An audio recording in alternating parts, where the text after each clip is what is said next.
Donald Trump has an absolutely genius strategy when it comes to winning over urban voters. You guys have got to see what he has planned. Wow, what a mammoth crowd. What a night. His second big appearance, and that is the former President of the United States, the 45th, who wants to be the 47th, just days until the first debate. Yes, before we had either convention. Everything's different about this cycle. I'm sure you knew that already. Let's bring in two very familiar faces and respected, I might add. Active New Hampshire governor for now, Chris Sununu. He's going to call it quits in November. And former Arkansas governor Mike Huckabee. Great to see both of you guys. I guess I want to start the way the president ended in our little montage. Guys, the debate on Thursday. I was talking to the president earlier today, former president, and he said, well, Brian, this is my rehearsal. Going out, talking to people, having small meetings, big meetings, that's how you get ready. Do you think that's going to work, Governor Sununu? Yeah, I mean, there's no doubt I think the professionalism that this campaign in 24 is bringing to the table is very different.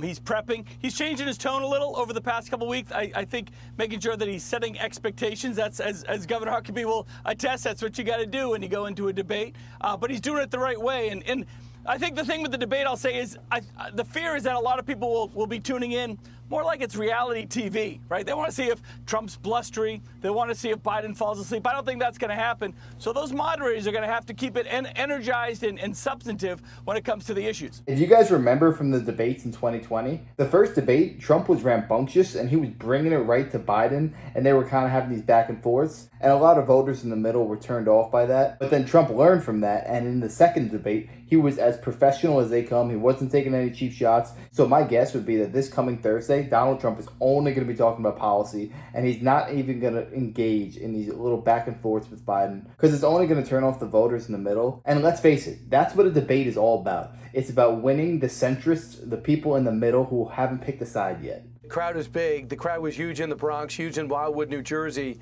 You could argue he's not going to win New Jersey, and it's going to be hard to make up a 9-point deficit in New York. But he went to Detroit. He might not win that city, but he wants to win the state. What about this strategy of going into the urban environments, unscripted, flying, off the cuff? Your thoughts about this tactic? I think it's brilliant, and the reason it's brilliant is because he's going where angels fear to tread. This is a campaign that he's going places Republicans historically just say, we're not even going to bother. Well, what he's doing is going to these places. He's showing that he's got support. Maybe he doesn't win New Jersey. Maybe he doesn't win New York. But he's winning voters across the country who watch him go into these places fearlessly, courageously. And Joe Biden won't even go to those places. Look, right now, Donald Trump is doing the most important thing he can do, and he carries this into debate and this election's over. He's the happy warrior. This is not a president of grievance. This is a president who is showing joy, showing a sense of humor. He's rallying the crowd, and I say this term again, the happy warrior. He's like Popeye with 2 cans of spinach, and it's working for him. What I love so much about Trump is that he wants to become president for every American. Even if you don't vote for him, he still wants to do the best job possible. So for him to go into these areas and actually campaign where all these Republicans refused to do so in the past, I would not even label Donald Trump a Republican. He's a patriot. He just wants to do right by everyone and for every American to thrive. Isn't that the goal of a president? Isn't that what you want in your leader? Nobody should want a leader who has a vendetta against the other side because they didn't vote for them. So I asked the president, former president today, I go, why are you going to Philadelphia? Why is that important? You know, we did better in 2020 there than they did in 2016. And he said, I go, because you want the urban vote, you want the minority vote. He said, no, people need hope. These are the people that need hope. Now, this is just a conversation two people are having. That's his mindset going in, and I think they're picking up on that. Oh, without a doubt. Look, just listen to that positivity, right? When he does a rally, they're chanting USA, USA. These are patriots. These are people that love their country. They want hope. They want optimism about getting things turned around and bringing it back. Watch a Joe Biden rally. Is anyone chanting USA, USA? No, they're just praying he gets through it without falling asleep. I mean, literally. So there's no excitement on the other side. There's no energy, and that's what kind of galvanizing people can agree with you, but are you inspiring them to do something different? Are you inspiring them to be a better version of themselves? And I think Governor Huckabee is also exactly right. It's not necessarily whether Trump wins in these other states. He's showing America that everyone matters, right? Clinton, go back to 16. This is what Hillary Clinton did wrong. She took all these states for granted. She took the citizens of this country for granted, and they said, we don't like it. And they brought Trump in. So he's kind of copying that same playbook, but it's an American playbook. It's the right playbook to win. Governor Sununu, we know you backed Nikki Haley. You know you thought Trump did a good job for 4 years, but you didn't think he could win this time. Has he done anything to change your mind now? Well, look, I'm supporting him. Look, I still think he's blustery. I still think there could have been better candidates. I really do. But when it comes to the choice of the vote, right, people say, how can you support Trump? And at the end of the day, you go in that ballot box, it's A or B. There's no debate, right? So nobody, even the Democrats that like Biden, don't love Biden. A lot of the Republicans that are going to back Trump, maybe they're not all behind him, but they want a Republican administration. They want an administration that believes that the individual is stronger than the state, and the state is stronger than Washington. Decentralization of power, these things that made America so great for so long. That's what they're not just voting for Trump, they're voting for a whole culture change in D.C.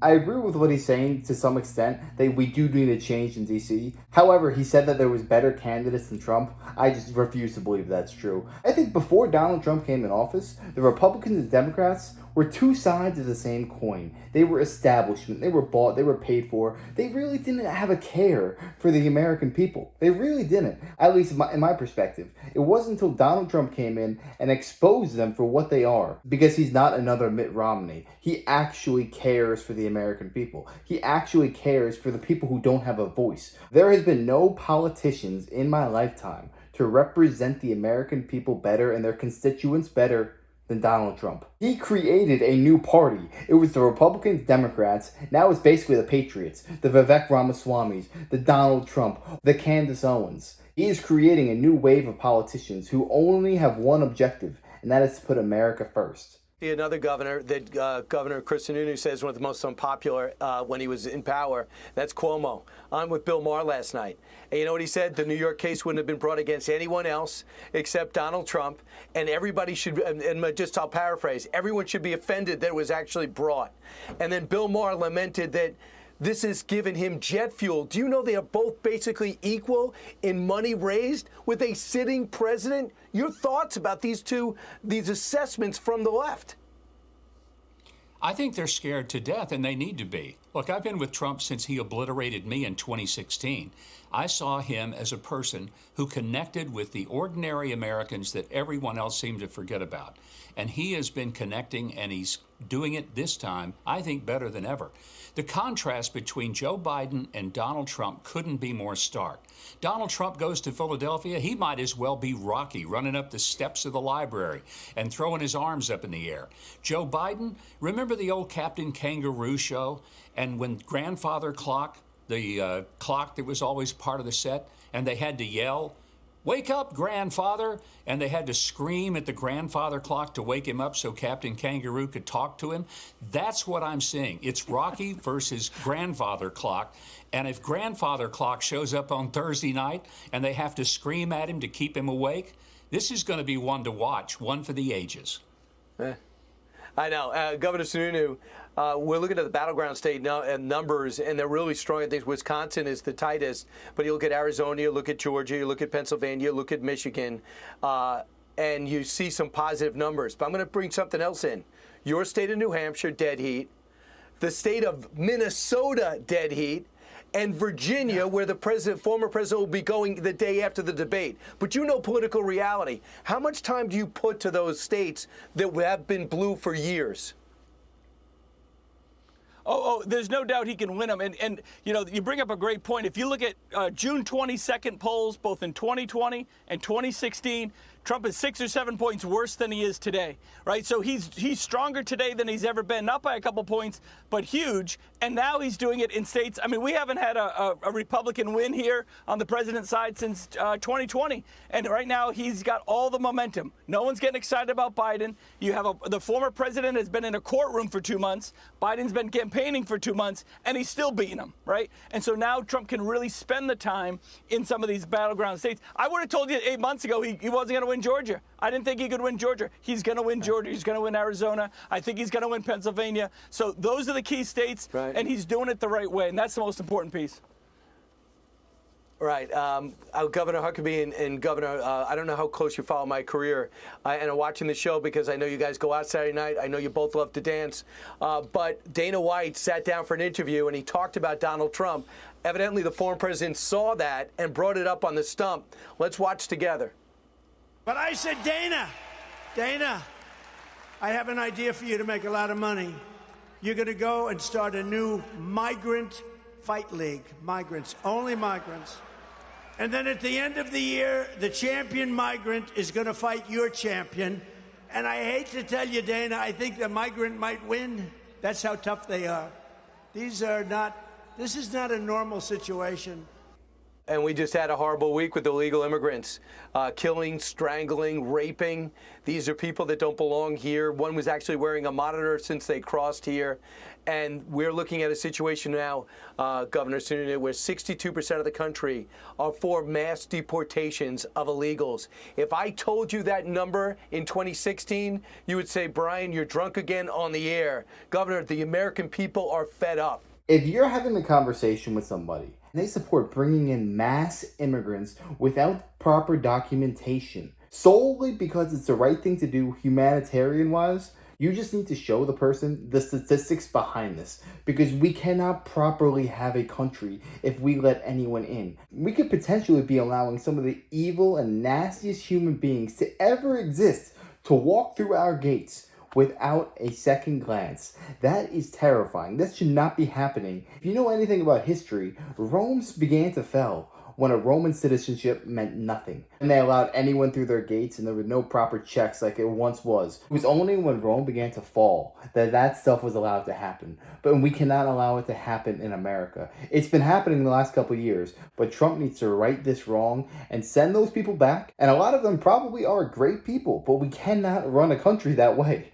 Come in the right way, you'll be accepted with a smile, and you have that same opportunity to live the American dream. However, you can't just walk in through our gates and get treated better than most Americans are being treated by this government. Really are, and I guess we can thank Joe Biden, right? The American people have been pushed to the brink because Biden, again, tried to do an open border thing. He didn't understand it. He got the politics of it all wrong. He got the policy of it all wrong. He got what America is all about, right? It's all about fairness and rules and process and the rule of law. And he tried to ignore all that for his own political benefit, and is backfiring on him, because at the end of the day, it ain't about Joe Biden. It's about the American citizens, and they're saying enough is enough.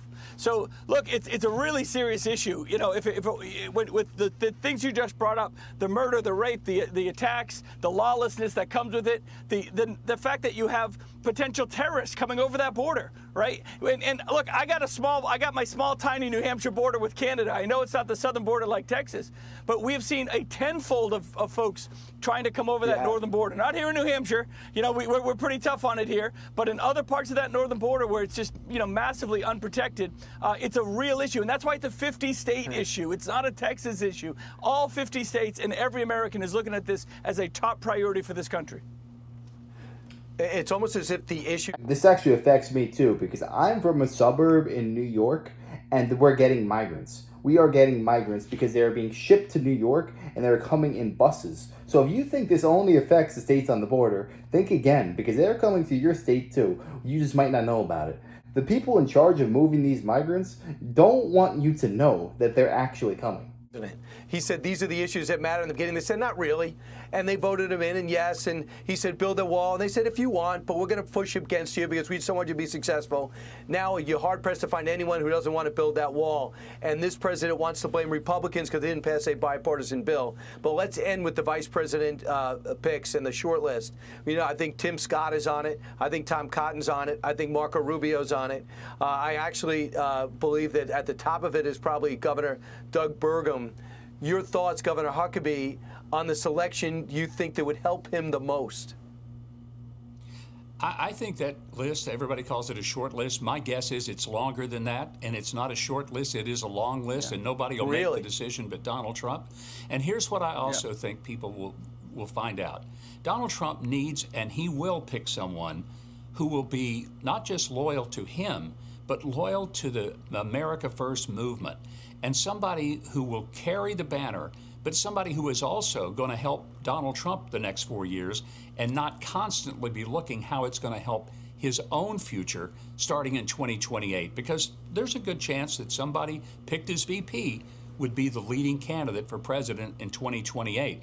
But that person can't go in there with that level of ambition thinking it's all about me. No, it needs to be about the president that gets elected, helping him get his agenda done, getting this country back on track, because it's in a mess thanks to Joe Biden, who is like Wile E. Coyote, constantly trying to destroy Donald Trump. Donald Trump's the roadrunner. If you look at Joe Biden's face, it's full of, I'd say, gunpowder and soot. Donald Trump is going into it clean. When have you become so visual of a descriptor, using movies and cartoons to describe your thoughts? It's unbelievable, Governor Huckabee. You've really adapted I've hung well out this with TV you too thing. much, Brian. I'm just, I you know know, when that I hang is, out and with you, suddenly I fly off with metaphors. I can't help it. It's unbelievable. I wish I was good at metaphors, but I'll take the compliment. Lastly, he's like Gen Alpha. Governor Sununu, absolutely. Governor Sununu, close me out. You believe that it's a bigger list than the one I just mentioned?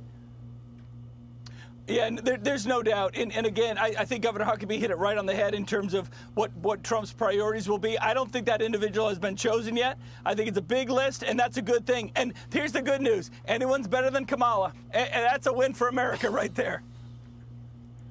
Absolutely. Governor Huckabee, Governor Sununu, thanks so much, guys. And Governor Huckabee, you got to give Governor Sununu some advice about retirement as a former governor, because he's got about 6 months left. We'll see what's next for both of you. Trump definitely has a major decision on his hands, because if something ever happened to him, like it or not, he's mid to late 70s, so he's not going to live forever. He needs someone else that if anything happened to him, they would follow his mission and follow the America First agenda. I can almost guarantee Trump is thinking, could this person win an election on their own, running as the main ticket? Because you don't want to prop someone up as VP just to throw them away and start again in 2028. So who do I think would be the best candidate possible? Who ticks all those boxes? I think it is a no-brainer. Vivek Ramaswamy. I am only going after Vivek.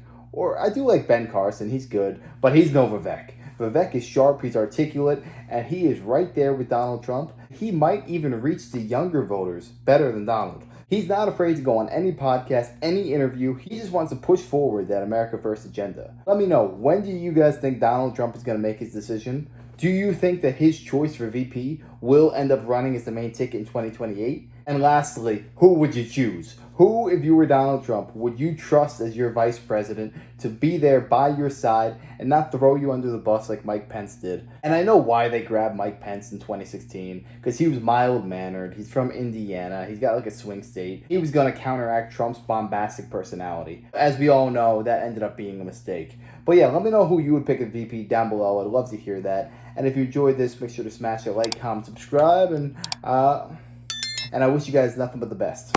Till next time.